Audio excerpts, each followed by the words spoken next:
Om Swastiastu. Selamat pagi semuanya. Pada kesempatan kali ini, kelompok 5 akan membawakan materi dasar-dasar intelijen bisnis, database, dan manajemen informasi. Baik, sebelum itu saya akan memperkenalkan nama anggota kelompok saya. Yang pertama ada saya sendiri, Nikade Ayu Indah Suwandewi dengan NIM 2017 041028, dan kemudian ada Iwayan Trisna Priyandana dengan NIM 2017 0496. Kemudian terdapat Luh Yuni Ristayani dengan NIM 2017 041183. Adapun materi yang akan dibawakan oleh kelompok 5 yaitu yang pertama, mengorganisasikan data dalam lingkungan file tradisional. Yang kedua, pendekatan database untuk pengelolaan data. Yang ketiga yaitu memanfaatkan database untuk meningkatkan kinerja bisnis dan pengambilan keputusan. Yang terakhir, mengelola sumber data. Untuk sebab pertama, yaitu istilah dan konsep dalam pengorganisasian file. Yang pertama terdapat bit, yaitu unit terkecil data yang ditangani oleh komputer, di mana bit ini memiliki nama lain yaitu binary digit. Yang kedua terdapat byte, yaitu sekelompok bit yang mewakili satu karakter tunggal yang dapat berbentuk huruf. Yang ketiga terdapat karakter, yaitu diwakili oleh satu byte untuk setiap huruf. Yang keempat terdapat data, yaitu fakta yang mewakili event yang terjadi dalam organisasi atau lingkungan fisik sebelum diorganisasikan dan diubah ke dalam bentuk yang dapat dipahami dan dimengerti oleh manusia. Yang kelima terdapat entity, yaitu seseorang, tempat, sesuatu yang peristiwa yang tersimpan dalam informasi. Yang keenam terdapat field atau data elemen, yaitu sekelompok karakter yang dimasukkan pada suatu kata, kelompok kata, atau nomor yang lengkap seperti nama dan usia. Setiap karakter yang menjelaskan entiti tertentu disebut dengan atribut. Yang ketujuh terdapat record, yaitu sekelompok field yang berhubungan seperti nama mahasiswa, mata kuliah yang diambil, tanggal, dan nilai. Yang kedelapan terdapat file, yaitu sekelompok record yang sama jenisnya. Yang kesembilan disebut database, yaitu kumpulan data yang diorganisasikan untuk melayani berbagai aplikasi dalam satu waktu dengan menyimpan dan mengelola data sehingga dapat muncul dalam satu tempat. Yang terakhir yaitu key field, yaitu field yang berfungsi untuk mengidentifikasi record sehingga record dapat dipanggil, diperbaharui, atau disortir. Baik, untuk sebab kedua yaitu masalah-masalah dalam lingkungan data tradisional. Masalah pertama yaitu redundansi dan inkonsistensi data. Redundansi data ialah kehadiran data ganda pada beberapa file data yang tersimpan di beberapa tempat atau lokasi.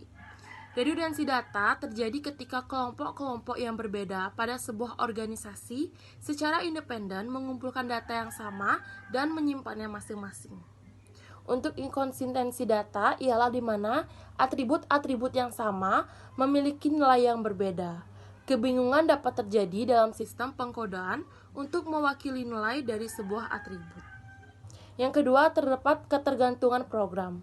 Ketergantungan program ialah mengacu pada satu paket data yang tersimpan dalam file dan diperlukan oleh program-program tertentu untuk memperbaharui dan mengelola file-file tertentu, sehingga program tersebut perlu mengubah data-data tersebut.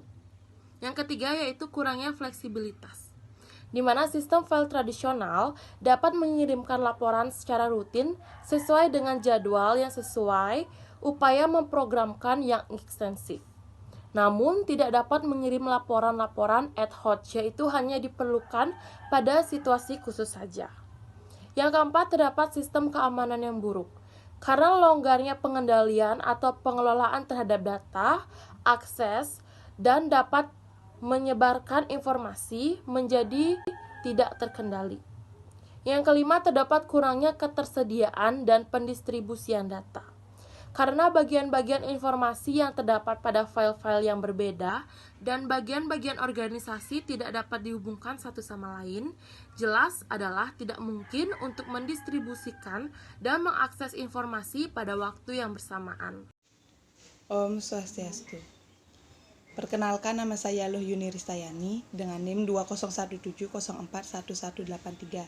Saya dari kelompok 5 akan mempresentasikan materi yang kedua, yaitu pendekatan database untuk pengelolaan data. Yang pertama ada sistem manajemen data atau sistem manajemen database. Sebelum kita membahas lebih jauh sistem manajemen database, alangkah baiknya kita mengetahui pengertian dari database.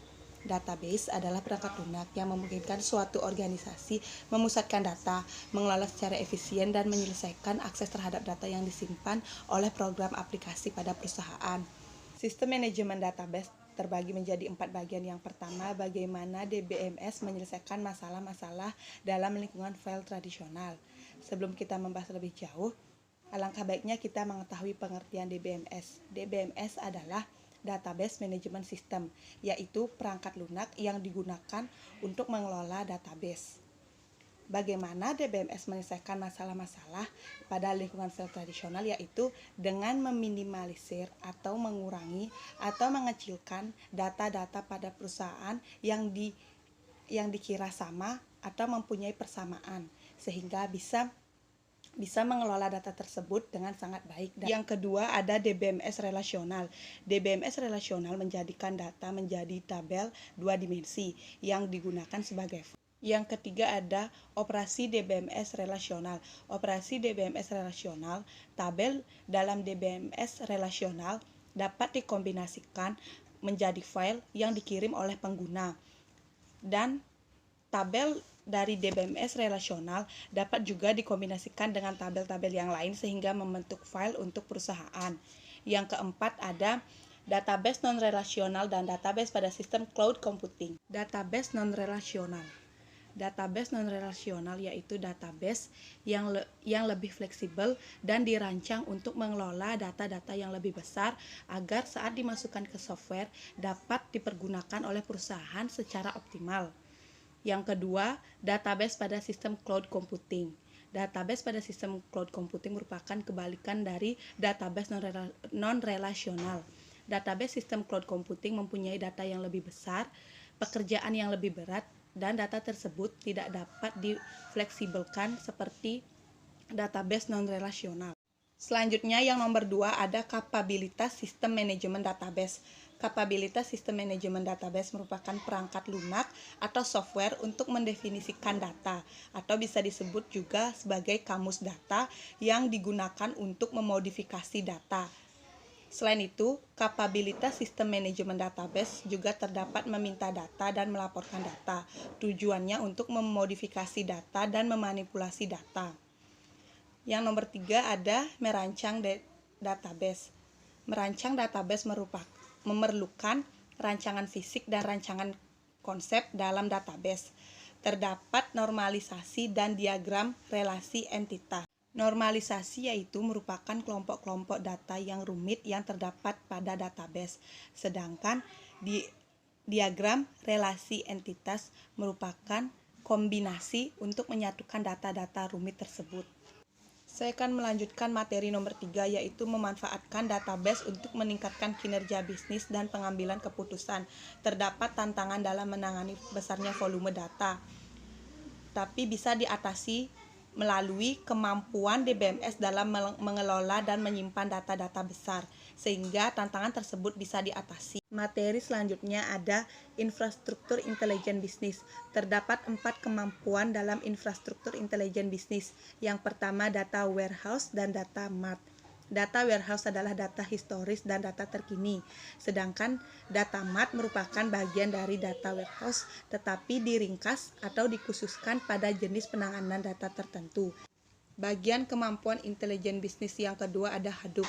Hadoop adalah kerangka kerja yang dapat mendistribusikan data-data besar pada komputer dengan biaya yang terjangkau.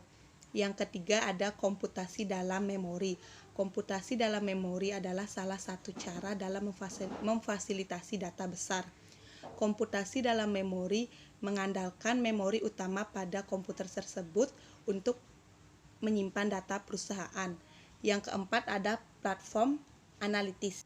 Platform analitis. Platform analitis merupakan platform yang berkecepatan tinggi yang menggunakan teknologi untuk mengumpulkan atau menyimpulkan data-data yang besar pada komputer.